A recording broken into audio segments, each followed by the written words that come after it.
Hello friend, आज आपका स्वागत है डॉक्टर वीरपाल सिंह के साथ। और आज की क्लास का टॉपिक है न्यूमेरिकल सॉल्यूशन ऑन फ्यूल। जी हाँ, हमने पिछली कक्षाओं में भी न्यूमेरिकल प्रॉब्लम्स ऑफ फ्यूल्स को सॉल्यूशन दिया था और अभी हम अगले चैप्टर मतलब इसी की अगली जो प्रॉब्लम्स हैं उनको सॉल्व करने जा रहे हैं। और उससे हमें फ़ायदा ये होने वाला है कि फ्यूल के कंसेप्ट को हम बड़े आसानी से समझने में और उसको सॉल्व करने में हमें बड़ी सहूलियत मिलने वाली है। तो आइए देखते हैं कि हमने इसमें कौन कौन सी प्रॉब्लम्स ली हैं। जो पिछले जो हमारे लेक्चर्स हैं, ये प्रीवियस जो मेरी क्लासेस थी फ्यूल के ऊपर न्यूमेरिकल प्रॉब्लम्स को सॉल्व करने के ऊपर, उनमें हमने न्यूमेरिकल प्रॉब्लम सॉल्व की थी on the basis of solid phase sample of fuel. जी हाँ, solid phase sample of fuel पर हमने प्रॉब्लम में सॉल्व की थी। लेकिन इस आज के जो हम जो टॉपिक ले रहे हैं न्यूमेरिकल प्रॉब्लम ऑन फ्यूल, उसमें हम जो फ्यूल का जो सैंपल होगा वो लिक्विड होगा। और लिक्विड के साथ साथ दूसरा जो इसमें हमने कॉन्सेप्ट लिया है वो ये लिया है कि उसके कंप्लीट कंबशन के लिए कितनी ऑक्सीजन की मात्रा की जरूरत पड़ेगी और कितनी वायु की मात्रा की जरूरत पड़ सकती है, या फिर हम इसके कहें कि ऑक्सीजन की कितनी मात्रा की और कितनी वॉल्यूम की जरूरत पड़ सकती है। ये दोनों ही यानी कि 4-5 प्रकार की जो नेचर ऑफ प्रॉब्लम जो होगी वो 4-5 प्रकार की होने जा रही है आज। क्योंकि इसमें सबसे पहले तो हमारा जो प्रॉब्लम की जो नेचर है वो लिक्विड सैंपल ऑफ फ्यूल होगा। दूसरा कि हम उसके लिए कंप्लीट कंबशन के लिए ऑक्सीजन की कितने लीटर की आवश्यकता होगी ये निकालेंगे। दूसरा हम उसमें ये भी निकालेंगे कि ऑक्सीजन की कितनी मात्रा की आवश्यकता होगी। तीसरा हम ये निकालेंगे कि फ्यूल के कंप्लीट कंबशन के लिए वायु की कितनी मात्रा की आवश्यकता होगी। और अगला चौथा पांचवी जो प्रकार है प्रॉब्लम का वो इस प्रकार से भी आ सकती है कि फ्यूल के कंप्लीट कंबशन के लिए कितनी मात्रा और वॉल्यूम ऑफ एयर कितनी की जरूरत पड़ सकती है। तो ये विभिन्न प्रकार की जो प्रॉब्लम्स हैं उनको हम सॉल्व करने जा रहे हैं। तो आइए उन पर जो एग्जांपल जो प्रॉब्लम बेस्ड हैं उनका एक एक करके हम एक एक प्रकार की प्रॉब्लम का स्टेप बाय स्टेप सॉल्यूशन करते हैं। देखते हैं पहली प्रॉब्लम है एक्सरसाइज नंबर 5। जी हाँ, इस एक्सरसाइज में हमने एक द्रव ईंधन का विश्लेषण करने पर विभिन्न तत्वों की निम्न मात्राएं पाई गई हैं जो इस प्रकार है। कार्बन का 85.8% है, हाइड्रोजन है वो 12.5% है और सल्फर है वो 1.5% है और ऑक्सीजन है वो 0.2%। एक लिक्विड ईंधन के सैंपल में इनकी प्रतिशत मात्राएं हैं। और 1 ग्राम ईंधन को पूर्ण दहन के लिए आवश्यक वायु का आयतन 27 डिग्री सेंटीग्रेड तथा वायुमंडलीय दाब पर ज्ञात कीजिए, जबकि वायु में ऑक्सीजन 21% है। जी हाँ, तो हमें इसमें पता करना है कि 1 ग्राम ईंधन के कंप्लीट कंबशन के लिए 27 डिग्री सेंटीग्रेड और 1 वायुमंडलीय दाब पर वायु का आयतन ज्ञात करना है। जी हाँ, कितनी वायु की आवश्यकता होगी, कितने ml या लीटर वायु की आवश्यकता होगी 1 ग्राम ईंधन के कंप्लीट कंबशन के लिए। और ईंधन की जो प्रकृति है वो कैसी है, द्रव है। जी हाँ, आइए तो सॉल्व करते हैं कि 1 मोल कार्बन संयोग करती है 1 मोल ऑक्सीजन से। जी हाँ, कार्बन का 1 मोल और ऑक्सीजन के 1 मोल से संयोग करके CO2 बनाता है, यानी 1 mole of carbon combined with 1 mole of oxygen and it form the 1 mole of CO2। तो यहां पर हम ये कह सकते हैं कि 1 मोल कार्बन के लिए जरूरत है ऑक्सीजन की 1 मोल की। इसी प्रकार से 1 मोल हाइड्रोजन संयोग करता है आधा मोल ऑक्सीजन से, यानी कि 1 मोल हाइड्रोजन के कंप्लीट कंबशन के लिए आधे मोल ऑक्सीजन की जरूरत है। इसी प्रकार से सल्फर के 1 मोल के कंप्लीट कंबशन के लिए 1 मोल ऑक्सीजन की जरूरत है। तो इसको ध्यान में रखते हुए हम इस प्रॉब्लम को सॉल्व करेंगे। तो आइए देखते हैं कि ये हैं कंपोनेंट इस ईंधन के। जी हाँ, कौन कौन से तत्व हैं जो कि ऊष्मा उत्पन्न करते हैं। कार्बन है, हाइड्रोजन है, सल्फर है और ऑक्सीजन है। जी हाँ, ये जो ईंधन की मात्रा इसमें कार्बन की कितनी है, हम ये परसेंटेज में दी हुई है, तो हम इसको किस में कन्वर्ट कर देंगे, ग्राम में कन्वर्ट करने के लिए इसमें डिवाइड बाई 100 करते जाएंगे जो भी परसेंटेज में दी हुई है। तो हमने 100 का डिवाइड कर दिया तो ये हो गया 0.858 ग्राम। इसी प्रकार से हमने हाइड्रोजन में डिवाइड कर दिया तो इसकी अमाउंट ग्राम में होगी 0.125 और ये सल्फर इसकी मात्रा ग्रामों में है 0.015 ग्राम और ऑक्सीजन जिसकी मात्रा है 0.002 ग्राम। ये ऑक्सीजन है, इस ईंधन के अंदर ही इतनी ऑक्सीजन निहित है। तो जितनी ऑक्सीजन की कंबशन, जितने फ्यूल के कंबशन के लिए ऑक्सीजन की आवश्यकता होगी उसमें से ये ऑक्सीजन माइनस हो जाएगी, तो वो net requirement of oxygen to the complete combustion of fuel निकल आएगी। जी हाँ, अब इनके जो तत्व हैं, ऊष्मा उत्पन्न करने वाले तत्व ईंधन के अंदर उपस्थित हैं। इनके हम परमाणु भार या अणु भार का सामने लिख देते हैं। कार्बन का 12 है, हाइड्रोजन का 2 है, सल्फर का 32 है, ऑक्सीजन का 32 है। तो इस प्रकार से ये अणु भार हैं विभिन्न तत्वों के जो कि ऊष्मा उत्पन्न करते हैं ईंधन के अंदर। अब इनका ग्राम मोल्स, जी हाँ, ग्राम मोल्स ज्ञात करने के लिए उसकी जो अमाउंट है उसका मोलिकुलर वेट से डिवाइड कर देंगे। तो यहाँ पर सिंपल कैलकुलेशन है, सभी हीट उत्पन्न करने वाले तत्वों की मात्राओं को उनके मोलिकुलर वेट से डिवाइड कर देते हैं तो नंबर ऑफ मोल्स आ जाते हैं। ये नंबर ऑफ मोल्स हैं। तो कार्बन के नंबर ऑफ मोल्स इतने हैं, हाइड्रोजन के इतने हैं, सल्फर के इतने, ऑक्सीजन के इतने नंबर ऑफ मोल्स ऑक्सीजन के यहाँ ईंधन में उपस्थित है। जी हाँ, अब इनके लिए कार्बन के 1 मोल के लिए 1 मोल ऑक्सीजन, तो इतने मोल के लिए इतनी मोल ऑक्सीजन की आवश्यकता हो जाएगी। हाइड्रोजन के इतने मोल के लिए आधे मोल की जरूरत होती है, तो इसका डिवाइड 2 से कर देंगे तो इतने number of moles required to complete combustion of hydrogen. तो these are the requirement of moles for the complete combustion of concerning element. जी हाँ, ये जो है वो कार्बन के लिए ऑक्सीजन की रिक्वायर्ड मोल है for the complete combustion of carbon given in the sample.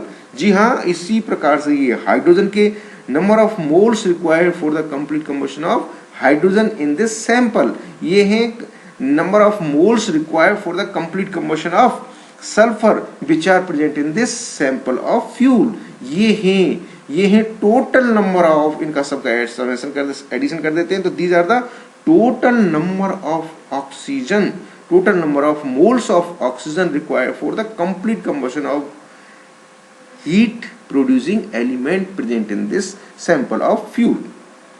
अब यहाँ ये क्या है, ये these are the number of moles present in the fuel, already present in the fuel, and these are the number of moles required for the complete combustion of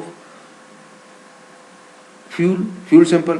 So net oxygen की कितनी जरूरत पड़ेगी, ये already present number of moles in the fuel sample when subtract from the total number of moles, then the net number of moles of oxygen calculated for the complete combustion of fuel sample. जी हाँ, देखते हैं आगे कुल oxygen के अणु कितने हैं। जी हाँ, ये हैं, ये कहाँ से आए, ये इस प्रकार से आए 0.10325 ये हैं कुल ऑक्सीजन के अणु जो कि आवश्यक हैं ईंधन के कंप्लीट कंबशन के लिए, ईंधन के सैंपल के कंप्लीट कंबशन के लिए इतने नंबर ऑफ मोल्स ऑक्सीजन के आवश्यक हैं। और ईंधन में उपस्थित ऑक्सीजन के नंबर ऑफ मोल्स कितने हैं, जी हाँ, ये इतने हैं। तो वायु से कितनी ऑक्सीजन के नंबर ऑफ मोल्स की जरूरत पड़ेगी, इतने। ये इसमें से ये सब्सट्रैक्ट करने के बाद ये वैल्यू आ जाती है। जी हाँ, तो इतने ऑक्सीजन के नंबर ऑफ मोल्स की हमें जरूरत है। अब यदि इतने मोल्स की जरूरत है तो ग्राम में कितनी मात्रा होनी चाहिए ऑक्सीजन की, यानी कि मोल को ग्राम में कन्वर्ट करना, multiply with the molecular weight. तो ये 32 is the molecular weight of oxygen. When it is multiply with this number of moles we can calculate the amount of, यानी भार, amount of oxygen required for the complete combustion of given sample of fuel. जी हाँ, इस प्रकार से हमने ये ग्राम में मात्रा ऑक्सीजन की निकाल ली है।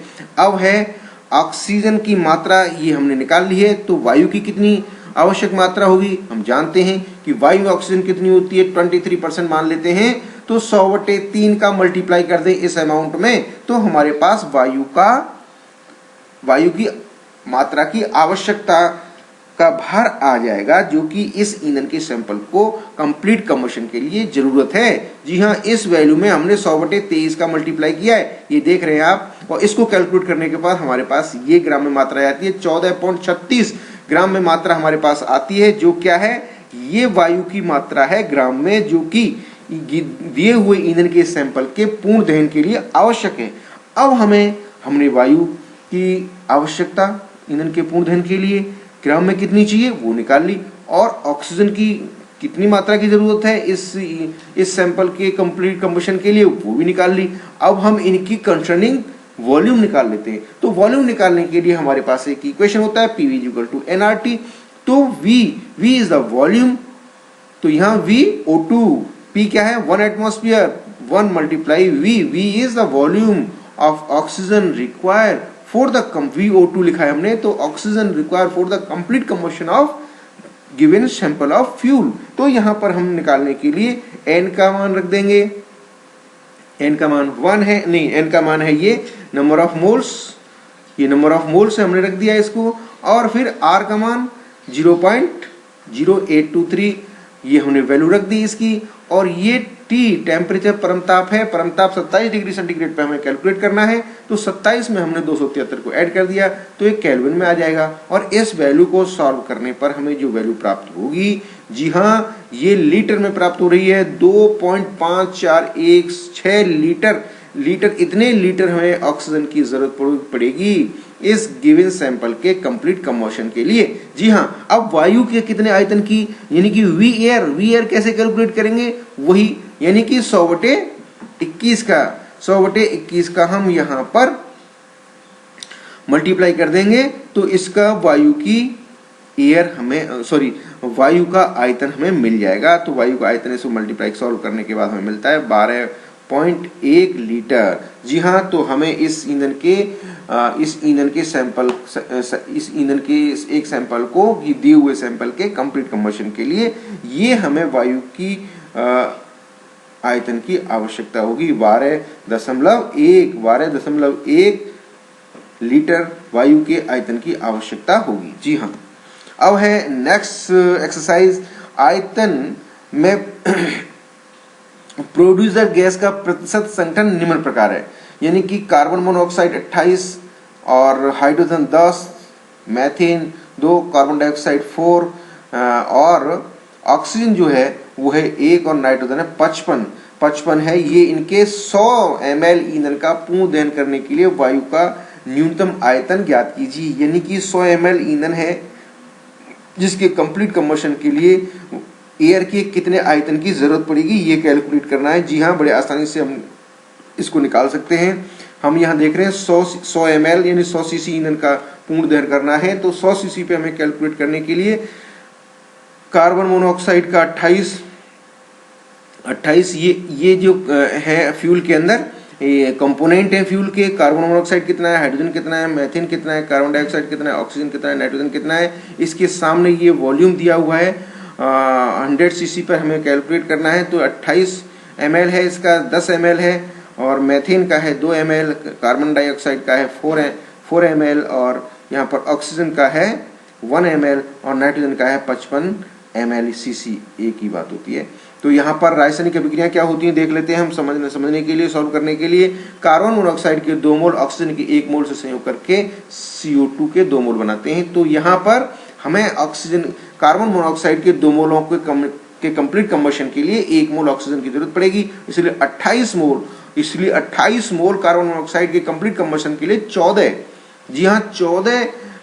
मोल ऑक्सीजन की जरूरत पड़ेगी। तो यहाँ पर 28/2 = 14 ml। 14 ml हमें ऑक्सीजन की जरूरत पड़ेगी। अब इसी प्रकार से हाइड्रोजन के लिए H2O मतलब हाइड्रोजन प्लस ऑक्सीजन के कंप्लीट कंबशन से, हाइड्रोजन के कंप्लीट कंबशन से बनता है वाटर, और इस प्रकार से रिएक्शन इस प्रकार होती है कि 2H2 प्लस O2 = 2H2O। तो यहाँ पर हाइड्रोजन के 2 ml के कंप्लीट कंबशन के लिए 1 ml ऑक्सीजन की जरूरत पड़ती है। तो 10 ml के कंप्लीट कंबशन के लिए 5 ml ऑक्सीजन की जरूरत पड़ेगी। तो यहाँ पर 10/2 = 5। इसी प्रकार से मैथेन के 1 मोल के लिए 2 मोल ऑक्सीजन की जरूरत पड़ती है। तो मैथेन के 2 ml के कंप्लीट कंबशन के लिए कितनी ml ऑक्सीजन की जरूरत पड़ेगी? 4 ml नेचुरली, है ना। तो ये 4 ml CH4 के कंप्लीट कंबशन के लिए ऑक्सीजन की जरूरत है। जी हाँ, अब इस प्रकार से कार्बन मोनोऑक्साइड, ऑक्सीजन, नाइट्रोजन के कंबशन से कोई हीट प्रोड्यूस नहीं होती है, इसलिए इनको हम यहाँ नेग्लेक्ट मानते हुए इसमें कैलकुलेशन में इंक्लूड नहीं करते हैं। मगर जो ऑक्सीजन है, ये ईंधन के अंदर जो उपस्थित ऑक्सीजन है, ये हमें कंसीडर करनी पड़ती है फॉर द इस पर्पज से कि कितने ऑक्सीजन की हमें और जरूरत है, क्योंकि उस जितनी ऑक्सीजन की जरूरत होती है उसमें से ये भी यूज होती है कंबशन के लिए। तो इस प्रकार से हम यहाँ पर देखते हैं कितने ऑक्सीजन के ml की जरूरत होगी, इनको ऐड कर देते हैं। 14 + 5 19, 19 + 4 23 cc। जी हाँ, ईंधन के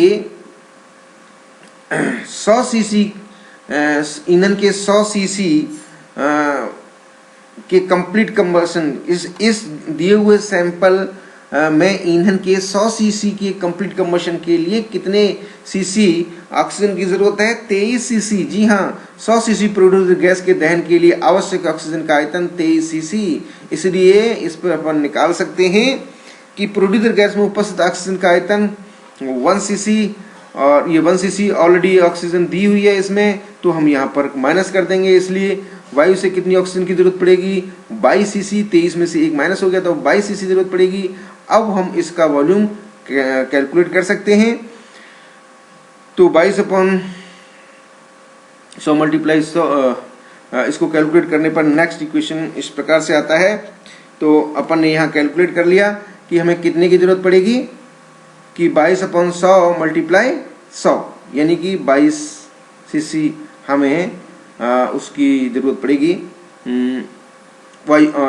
ऑक्सीजन की, और इसको 100/23 से मल्टीप्लाई करने पर हमें किसकी आ जाएगी? हम कैलकुलेट कर सकते हैं, हम कैलकुलेट कर सकते हैं वायु की, क्योंकि यहाँ पर एयर में हम कंसीडर करते हैं कि 23% ऑक्सीजन होता है, और 23% ऑक्सीजन होने के लिए अब यहाँ से हमें ये कैलकुलेट करने में बड़ी आसानी रहेगी कि 100 सीसी प्रोड्यूसर गैस की कंप्लीट कंबशन के लिए हमें 22 सीसी ऑक्सीजन की जरूरत पड़ती है, और 100 सीसी प्रोड्यूसर गैस के कंप्लीट कंबशन के लिए एयर की जरूरत पड़ेगी। तो 22 मल्टीप्लाई 100/23, और इसको कैलकुलेट करने पर हमारे पास आ जाता है 104.67 सीसी। इस प्रकार से हमने वायु के आयतन निकाल लिया, जो कि हमें इस 100 सीसी फ्यूल के सैंपल के कंप्लीट कंबशन के लिए जरूरत है।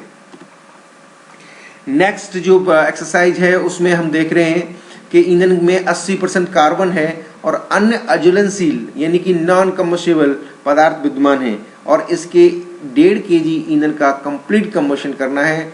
करने के लिए एनटीपी पर वायु का आयतन ज्ञात कीजिए। वायु में ऑक्सीजन का आयतन 20% कंसीडर करना है। जी हाँ, तो इन कंडीशनों को ध्यान में रखते हुए 80% कार्बन का एक सैंपल है फ्यूल का, और उसमें उसका 80% कार्बन का एक सैंपल है, और जिसकी सैंपल की मात्रा है 1.5 kg, और उसकी कंप्लीट कंबशन के लिए कितने वायु के आयतन की जरूरत पड़ेगी? तो आइए हम कैलकुलेट करते हैं।